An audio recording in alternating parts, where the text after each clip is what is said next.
오늘은 여러분께 정말 중요한 영상이 될 것 같습니다. 투자에 성공했다는 분이 투자에 저는 실패했습니다 라고 고백을 하고 현재는 잠적한 상태입니다. 오늘 이 영상 보시면 부동산 공부하시는 분들에게는 아마 큰 도움이 될 거라고 믿습니다. 지금부터 이분이 자기 블로그에 올린 글을 그대로 여러분께 소개를 드리면서 영상 출발하겠습니다. 안녕하세요, 입니다. 제가 운영하고 있는 회사에 대해서 이야기를 해보려고 합니다. 저는 근 10년간 투자를 이어왔고 투자에 대해서 남들보다 나은 좋은 성과를 이뤄냈습니다. 그리고 난 이후 회사를 설립하였고 수강생분들과 함께 투자를 이어나갔습니다. 사실 수강생분들과 투자를 한다는 것은 저에게 큰 모험이기도 했습니다. 그리고 수업을 준비하면서 몇 가지 원칙을 정했습니다. 첫 번째로는 묻지마 투자는 안 된다. 두 번째로는 투자에 대해 꼭 배워가야 한다는 생각을 했습니다. 그렇게 생각한 다음 초급반부터 심화반까지 약 3개월이 넘는 동안 함께 투자하고 배움을 나갔습니다. 그리고 첫 번째 물건을 수익화시켰습니다. 해당 물건은 제가 수업하기 전에 계약을 해놓은 상태였고 저 혼자 하더라도 큰 문제는 없었습니다. 하지만 수강생분들에게 토지에 대한 공부와 저와 함께 해준 것에 대한 고마움이 있어 30억의 수익보다 더 소중함이 있다고 생각을 해서 해당 프로젝트는 수강생분들과 함께 수익을 쉐어했습니다. 이렇게 하면서 수익 쉐어한 내용을 공개했습니다. 2020년 11월 30일에 52억 3천만 원의 건물을 산 거예요. 그리고 21년 11월 딱 1년이 지나서 83억 원의 수익 실현을 한 겁니다. 부동산 가격이 정말 미친 듯이 뛸 때였기 때문에 이 정도 수익 실현했다라고 자랑하는 분들이 여기저기 한두 명이 아니었습니다. 특히 유튜브 하시는 분들 중에 이런 거 자랑하면서 수강생 끌어모으신 분들이 많이 있죠. 자, 이분의 내용을 계속 보겠습니다. 자, 그리고 그 다음 하나하나 토지를 좋은 가격에 매입할 수 있었습니다. 수강생분들에게 제가 매입한 토지를 이야기 드렸고 수강생분들께서도 직접 다녀오면서 좋을 것 같다며 함께 투자를 했습니다. 21년 5월까지는 그랬습니다. 남들보다 정말 저렴한 금액의 토지를 매수했고 승승장구하며 앞으로 나아갔습니다. 하지만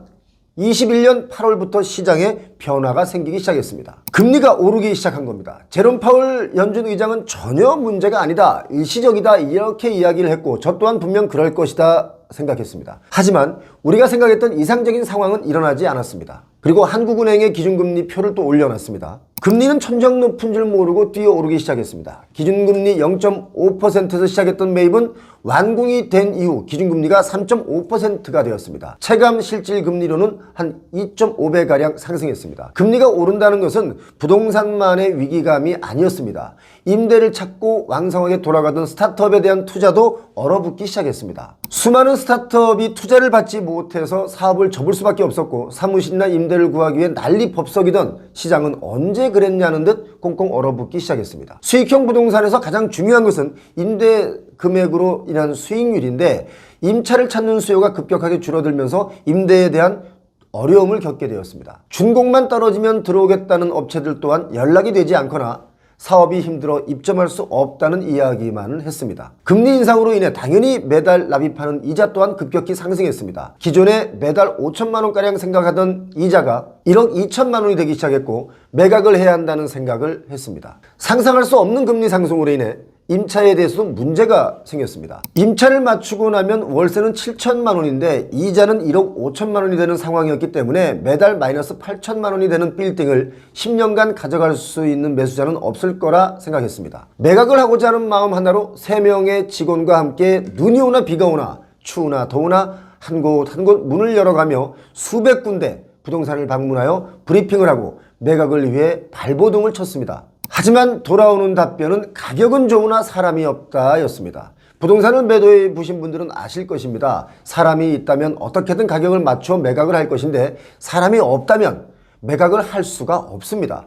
정말로 매수자가 단 한 명도 붙지 않았습니다. 간절함에 부동산 사장님들에게 짧게는 일주일, 길게는 한 달에 한 번 피드백을 받으며 연락했음에도 불구하고 진전되지 않았습니다. 지금까지의 제가 했던 3년간의 이야기입니다. 하지만 문제는 여기서부터입니다. 좋은 투자를 해보고자 모였던 투자는 결국 부동산 시장 앞에 무릎을 꿇을 수밖에 없었고 결국 수강생분들과 함께 투자했던 투자는 약 마이너스 80%가 되어서야 매도를 할 수 있게 되었습니다. 믿기지가 않는 수익률이었고 참담하고 암담합니다. 저 또한 이번 시장에서 너무 많은 손실을 보았습니다. 저의 부동산을 헐값에 처분을 해서라도 어떻게든 막고 싶었지만 분명 잘 될 것이라 생각을 했지만 저는 이번 시장에서 완전히 실패한 투자자가 되었습니다. 원금 마이너스 80% 손실이라는 일어나지 말아야 하는 일이 발생되었습니다. 저에게 누군가는 돌을 던질 것이며 멍청한 투자자고 능력이 없는 투자자라고 할 것입니다. 사실 시장 앞에서 사람의 노력 따위는 필요가 없었고 버티면 버틸수록 좋지 않은 결과가 일어날 것이라 판단이 들었습니다. 손실이 크더라도 지금 매도하지 못하면 원금의 80%가 아닌 100% 이상 손실을 보는 경우가 분명 생길 수 있다 생각을 했습니다. 실제 매입 가격보다 저렴하게 매도를 하는 부동산들이 많아지기 시작했습니다. 사실 실제로 초고가에 샀다가 피 보신 분들이 지금 한두 분이 아닙니다. 매매가보다도 하락돼서 매매되는 거래들이 많이 있고, 아직까지 또 어떤 분들은 내가 샀던 초고가의 매매가를 잊지 못하고 그보다 더 높은 가격에 매도가를 내놓고 급매라고 써붙인 분들이 있는데 그거 지금 팔리지 않고 있는 건 사실입니다. 자, 이분이 올려놓은 걸 여러분 한번 이거 자세히 보시기 바랍니다. 19년 12월에 31억 5천만 원 주고 건물을 샀어요. 그런데 3년 만에, 3년도 안 걸렸죠. 22년 6월 달에 78억에 또 누군가 샀으니까 19년에 사신 분은 분명히 이익을 받겠죠. 그런데 22년 6월 달에 사신 분은 24년 2월 달에 66억에 매각했습니다. 엄청난 손해를 보게 된 거죠. 자, 이분의 글을 계속 읽어보겠습니다. 성수동도 100억 이하 물건은 인기가 좋음에도 불구하고 더 이상 버틸 수가 없어 10억 원 이상의 손실을 보면서 매각을 했습니다. 시장 앞에서 한없이 저는 무너졌습니다. 자, 바로 이 부분이 중요하다고 저는 보는데요. 이분이 실패는 했으나 뭐 숨고 도망 다니는 게 아니라 이걸 어떻게든지 회복하고 본인이 고백하고 뭔가를 해보겠다는 의지를 표현했습니다.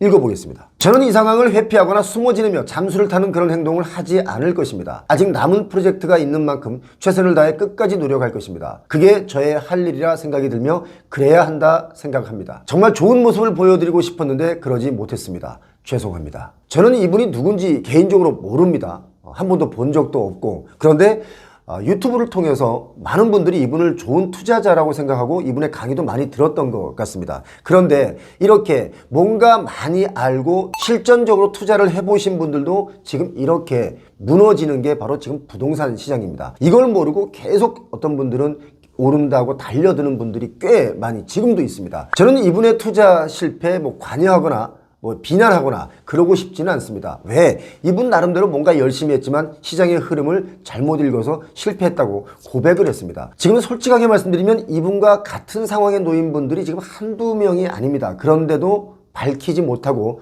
전전긍긍 빠져나갈 궁리하시는 분들이 많이 있습니다. 이분들은 부동산을 사서 피해보신 분들이지만 부동산 개발하시는 분들도 나름 최고의 전문가 분들인데 그분들도 지금 이 상황에 거의 부도 상황에 놓인 분들이 한두 명이 아닙니다. 하지만 밝히질 않고 있는 거죠. 저는 개인적으로 이분이 아직 젊고 또 이렇게 고백을 하고 자기가 어떻게 해서든지 꼭 만회하고 책임을 지겠다 이런 말을 하고 있기 때문에 저는 이분에게 이런 말을 드리고 싶습니다. 아니, 실패할 수 있습니다. 누구나 사람은 한 번쯤 넘어질 수 있습니다. 그런데 이걸 어떻게 회복하느냐, 회복의 의지가 있느냐, 책임의 의지가 있느냐, 이게 중요하다고 봅니다. 이분은 지금 책임의 의지가 있는 것 같습니다. 그래서 실패한 것은 안타까우나 다시 일어서라고 용기를 좀 주고 싶습니다. 이 영상을 보시고 다양한 의견들이 있겠지만 저는 이분에게 왜 용기를 주고 싶냐면 뭔가 다시 시작할 수 있는 양심이 있는 분이기 때문에 저는 이분에게 오히려 응원을 좀 드리고 싶습니다. 자, 여러분, 제가 이 내용을 여러분께 보여드리는 이유는 이분을 비난하라고 보여드리는 영상은 절대 아닙니다. 지금 부동산 시장이 이렇게 힘든 시장이다. 자칫 잘못하면 그동안 벌었던 많은 돈들이 한순간에 녹아내리는 일들이 벌어질 수 있는 게 바로 부동산 시장이다. 그리고 아직까지 부동산 시장의 불안은 존재한다 라는 것을 여러분께 말씀드리고 싶습니다. 자, 지금 부동산 초고가 투자로 인해서 애를 끌고 속이 상하신 분들 많이 계십니다. 그분들도요, 힘내시기 바랍니다. 부동산 시장 그만큼 어렵습니다. 그리고 여러분 이것 꼭 알아두시기 바랍니다. 부동산이든 주식이든 내가 투자에 성공했다 라고 하시는 분들 계좌 한번 보자고 하십시오. 특히 주식 전문가라고 하는 분들 한번 본인 계좌 한번 까보라고 하세요.